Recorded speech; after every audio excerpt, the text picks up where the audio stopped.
To be spiritual without discipline is to be a fool.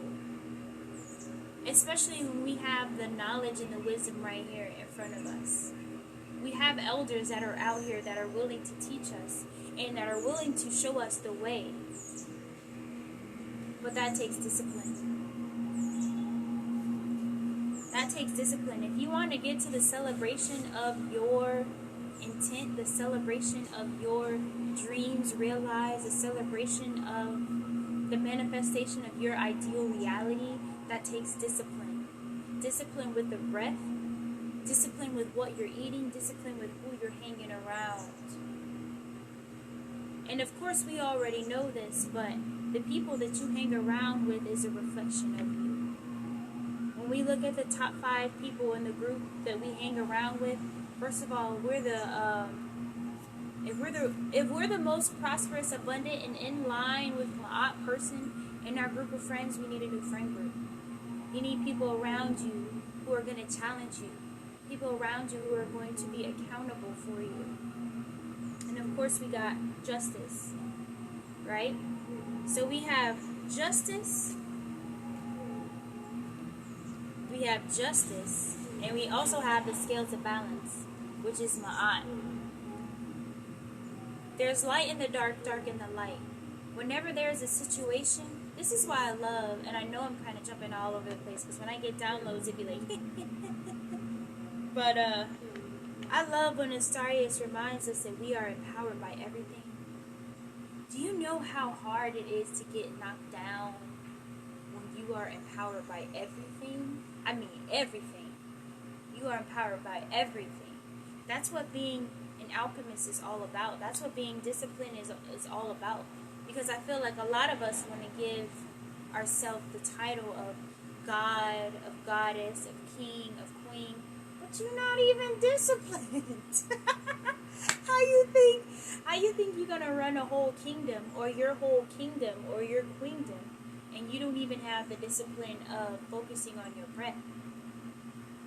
So right now, let me tap into my Astarius Miraculi linguistics and say we are pre-memorating the reality where we are totally in line with Ma'at, with our own balance, with our center. We're on our square.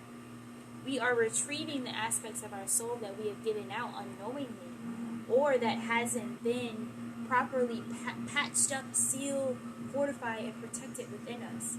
We are taking that energy back that's been slowly seeping out over time, knowing that we are empowered by everything. And this is our divine birthright, to retrieve what has always been ours.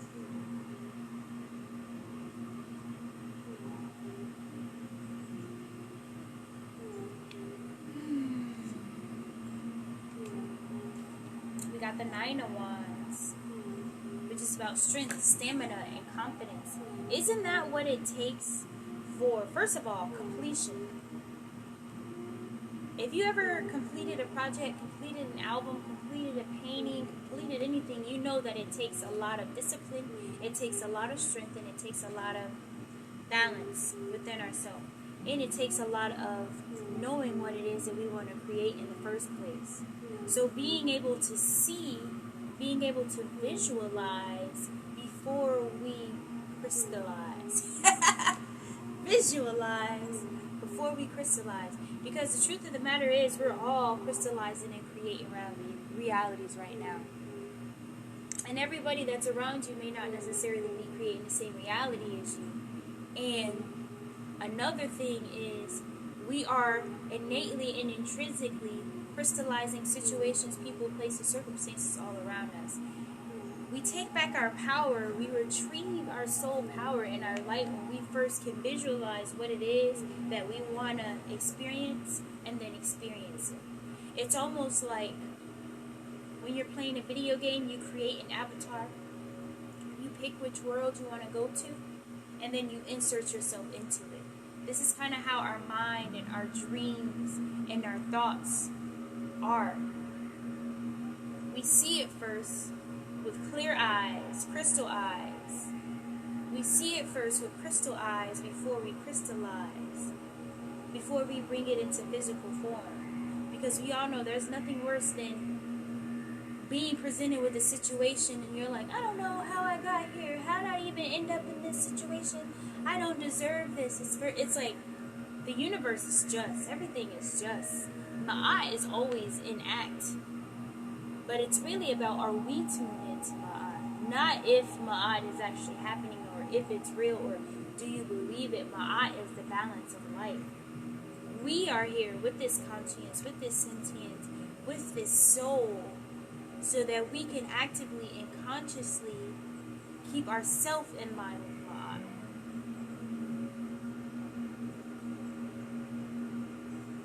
In my post this morning, I was talking about, because I have a song called Freedom Within Order. So it's pretty much talking about once you know universal law, once you know the laws of the universe that is, are, and will ever be, then you can find freedom within that. You can find your own free will, your own unique twist and emanation of God, Goddess, Absolute within that. But if you're just stepping out here on these spiritual streets with no protection, no fortification, no vision, just lollygagging, we all know what lollygagging gets you at. And next we have here the Chariot. The Chariot is our will. It's having a strong will. It's our inner warrior, our inner bliss, our life force energy. And I like that this deck, this is the Wild and Unknown Tarot deck. I like that it's depicting the Chariot as a horse. Because you know when people say, oh, you on your high horse. Oh, she just be on her high horse. It's kind of like you're on your square. You're in your balance. You know who you are. You're not confused about your worth. You're not confused about other people's worth. You know that they're a reflection of you.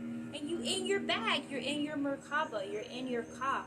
You're driving in the spaceship of your life, of your reality. You on your high horse. So don't ever make somebody feel like you have to come all the way down. That you got to come down just to meet them. And that's so funny because Florida Witch was just talking about this yesterday. But the way the timelines work is it's always happening. And this is another thing. When you're on the vibration, when you're on the wave, you'll see the same messages presented to you over and over and over, because that's kind of how spirit is. It's like, this is what it is. These are the synchronicities. This is the energy. This is the astrology. This is the astronomy. This is what's happening. Rather you're here or not, like the universe is doing what the universe does. It is a pleasure to step here into this reality and move with the frequency of the universe. And the moment that we resist the natural flow of already what is, that's when we start getting resistance and blockages in our own life. But it's like, is there any such thing as blockages when you are empowered by everything? Is there such thing as blockages when you are empowered by everything? I think not. I think not. Because resistance is fuel for your spaceships. Resistance is fuel for your spaceship. Resistance is fuel for your spaceship. I always give this analogy when we think about a bird taking flight. A bird in majestic flight. A bird needs the resistance of gravity, pushing against the force of the wind so that it may propel. If it didn't have the gravity and it didn't have the wind and it didn't have the force that's pushing against it, how is it going to propel? Think about this in our own life. If everything is always a smooth sailing and we never have an opportunity to spar with life, to exercise with life, how do we know if we're really propelling or not?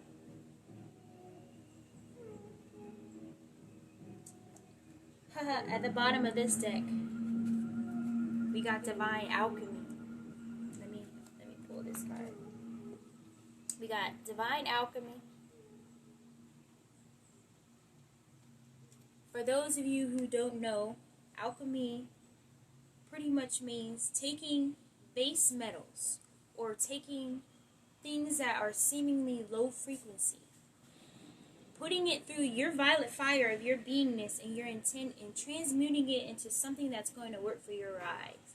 When I was saying earlier that resistance is fuel for your spaceship, That's alchemy. When you can take resistance, whatever it is, and detach the telepathic battery cable from resistance and connect it to your infinite up leveling, you can then climb the ladder of your beingness back into balance in Ma'at. Does that make sense? Next, we got discernment.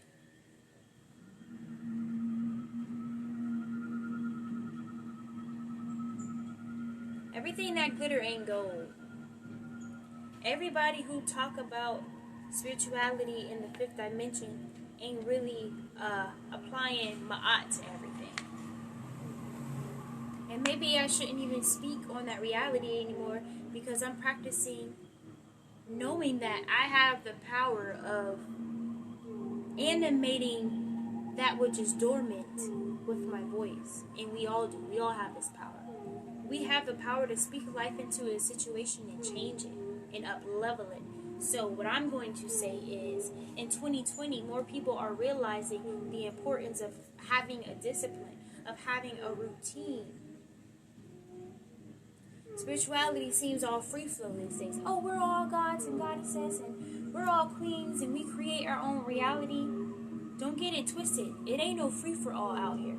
It is a free for all, because the universe is free for all and free will.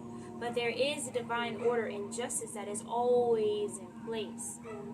The only thing that makes it appear that it's not is our perspective. So learning how to up-level our perspective is up-leveling our entire beingness. Spear of the Guru Mother. Spear of the Guru Mother. Check out this tattoo on my neck. Is it on this side? And I know that's also the symbol for Sag. And my Pluto's in Sag. That's the only Sag I have in my chart. But the Spear of the Guru Mother. That's the mother that's not super lenient with you. That's going to let you know what it is. That's going to let you know that it's all, hitet and love out here. But at the same time, make sure you're on your square. Make sure you're in line with balance in the eye. Because if not, you can be pushed all over the place. If you're on the left wing or the right wing, you're on the wrong side. It's all about being in the middle as the observer, observing the you that is the left and the you that is the right, and finding what the perfect harmony for you is. Tapping into our own inner guru, because we are the guru of our reality. When we apply the knowledge that we know, it turns into wisdom. Living out that wisdom, sharing that wisdom, expanding that wisdom with others, we turn into the guru.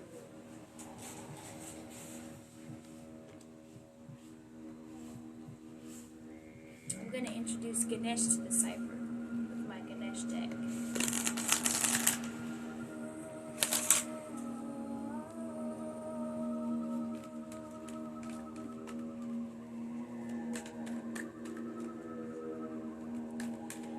And another thing I want to speak on is that I thought that we already knew what shadow work is, wholeness.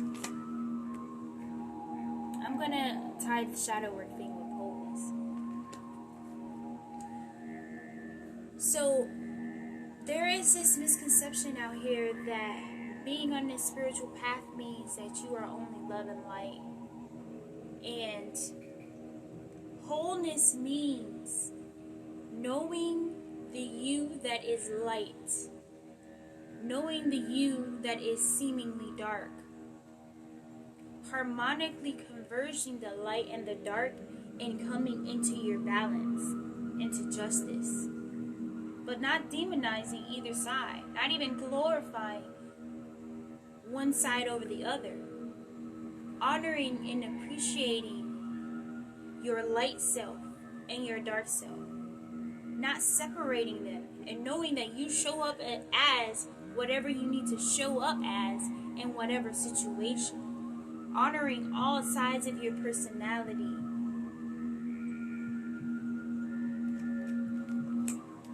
We also got drive.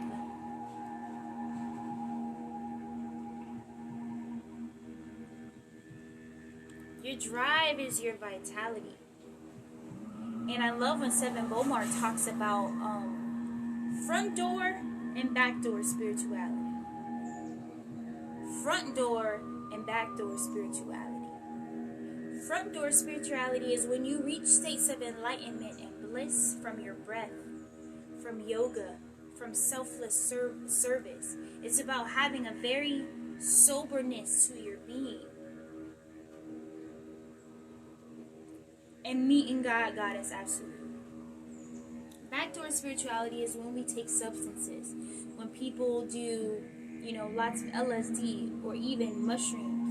And however, I know that mushrooms and peyotes and ayahuasca and things like that are so beneficial to us. I recommend it to those that I recommend it to. And people know what's good for them, what's not. You have a lot of beautiful experiences, and I condone them.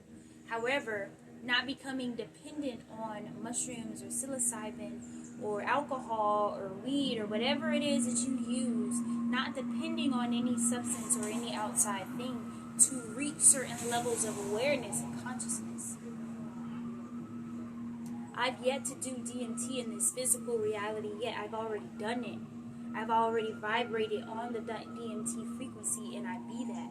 So by the time that my soul and my spirit and I finally decide that it's time to do the physical substance, then it's going to be a whole new level of experience. Spirituality is not only the psilocybin. Being in 5D is not only through substances. We can do that through our breath. Anybody who's ever come to any of my yoga classes, when we do deep breathing exercises for long periods of time, they'll tell you, we be trancing out. You can trance out with no substances. So it's like learning how to find that balance and reach those exalted states without going through the front door of our mind. So this is kind of what it's like.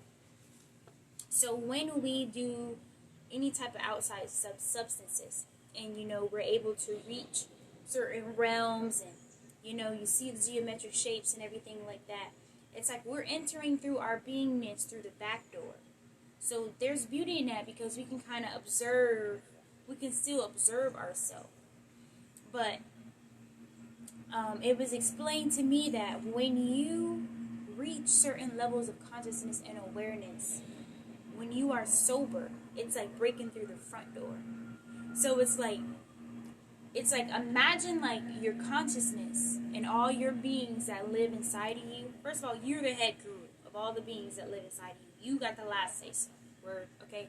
So when you break in through the front door, it's like putting everybody in their place. It's like mama's home.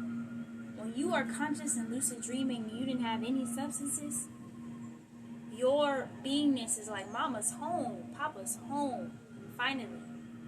And Seven Bomar was explaining it like when all we do is ascend through the substances, then we got cells that need to be working in our foot, working in our arm. You got cells and beings that govern the throat all the way down in the sacral. Everything's just a free for all. We get lost in wanting to be so free. We in a free for all, for real, for real. But breaking through the front door, or penetrating through certain veils through the front door, through just our breath, again, it's like you putting everything back in place. Okay, this goes here, this goes here, this goes here, this goes here. I believe that in this time, we need to focus on that primarily. Use our discernment. Do some alchemy.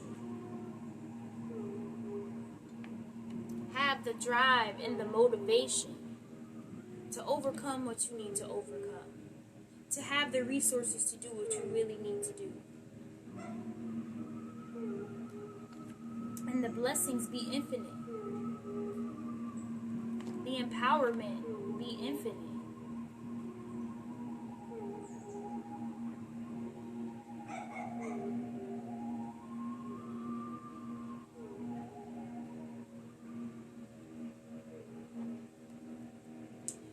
So I feel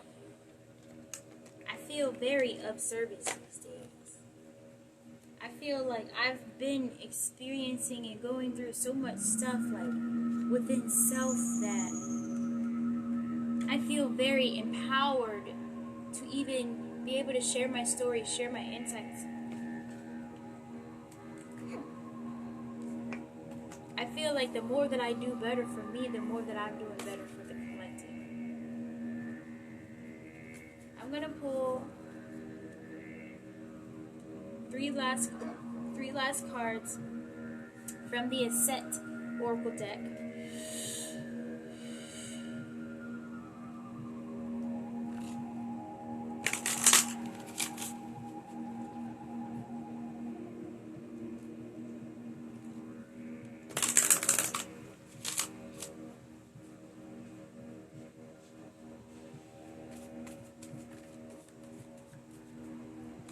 If you guys don't take anything from what I'm saying today, let the main thing be to remain disciplined, remain steadfast on your path, remain focused, use your discernment. The people who are for you and will remain by your side. If they don't, let them go. Up-level yourself. Know that the battle is already won before you even start fighting. Let that motivate you to keep on moving. I know sometimes it's easy for us to worry about, but how am I going to get this done? How am I going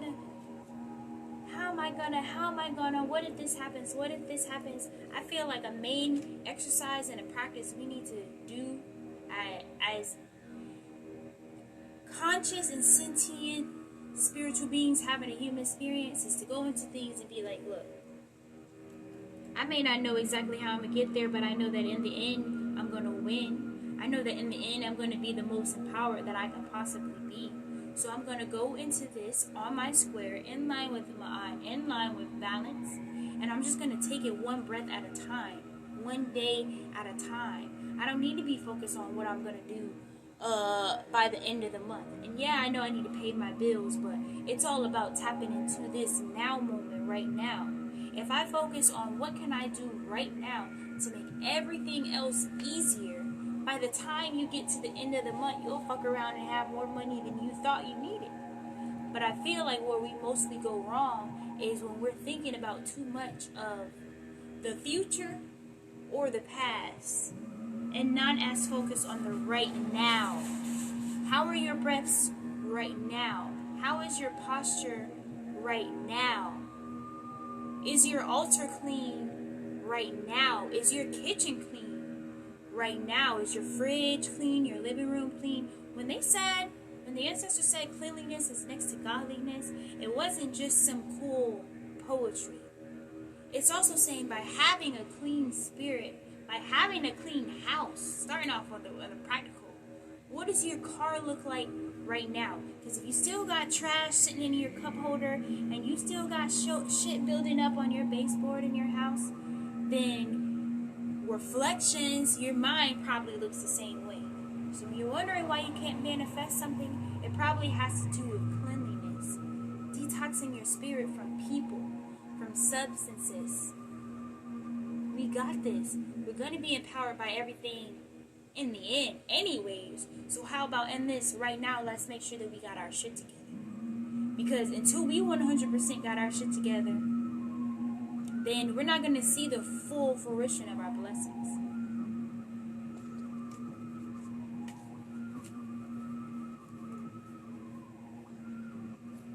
Healing the divine masculine. Yo, I have to say this. Because there's a lot of women these days who be like, well, the man need to do this, and the man need to take care of this, and he need to open the door for me because I'm a queen, and he needs to do this, and he needs to pay for dinner. It's like, first of all, queen, because you still a queen. What do you have to offer, and what are you willing to give? Because the truth of the matter is, just being a woman, and just being a Nubian and brown-skinned woman with crystals on her neck don't make you a queen and don't make you a goddess. It still takes discipline. And once you are fully in line with that balance that is you, then you will manifest men around you who gonna hold your door, who are gonna pay for your dinner. You don't even have to worry about, well, he didn't even do this, he didn't even do. If you're surrounded by men like that, then always turn it back on yourself. What parts of me do I need to be more in line with my divine masculine? It's like, can I even afford my own dinner? Am I even willing to spend time, taking charge and initiating the crystallization of my dreams? Because that's what we look for in a masculine, right? The ones who are going to initiate stuff like food, where we're going to eat at, where we're going to go for this. Are you going to fix my car if my tire is broke? Like those types of things. We have to be fully encompassed. When people are like, relationships takes 50-50, relationships takes 100-100. You need to be fully present in your feminine and your masculine energy, comfortable, knowing what that is for you, and then your man or your partner needs to be 100 in their feminine and their masculine energies. It's all about harmonically converging the feminine, the masculine, the left brain, the logic, the intuition, the right brain. Healing divine masculine energy within ourselves, which is mainly, for me, the way that divine masculine energy expresses itself is drive. Having the drive, the motivation. You ever seen a real king work out? I mean, busting out some push-ups, some pull-ups, like all of that. They're getting it. I mean, 50, 100 push-ups is whatever. And some women might be like, he conceited, he narcissistic, he's only worried about his body. We can look at that and be like, yo, I love to see that version of me exercising their divinity and their masculinity and their strength. I love to see it. Up a level that and become it. How can we apply that drive that a lot of men have for working out or video games or whatever it is? How can we apply that to our own life and heal that which is inside of us first? Healing the divine masculine as within, so without. Because what we experience on the outside is a reflection of what we are to ourselves. Last card.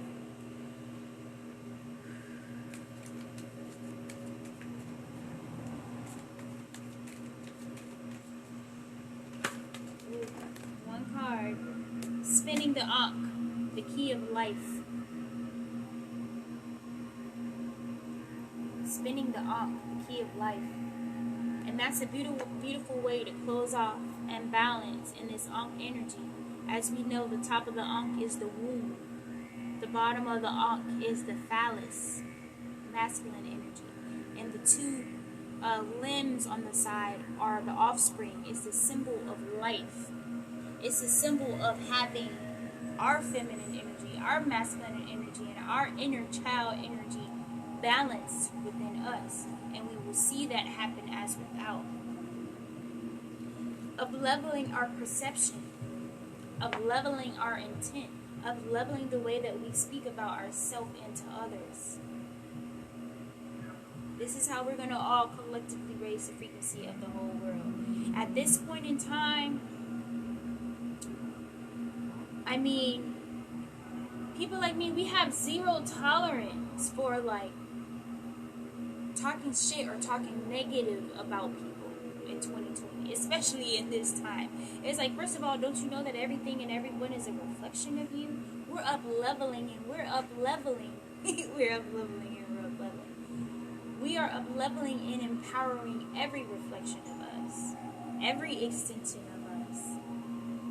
Because we know by depositing into their beingness love, abundance of prosperity, joy, wealth, that we are then doing the same thing for ourselves. We are empowered by everything. We are alchemists. We are creators and co-creators of this reality. We will triumph in the end. Victory vibration, baby.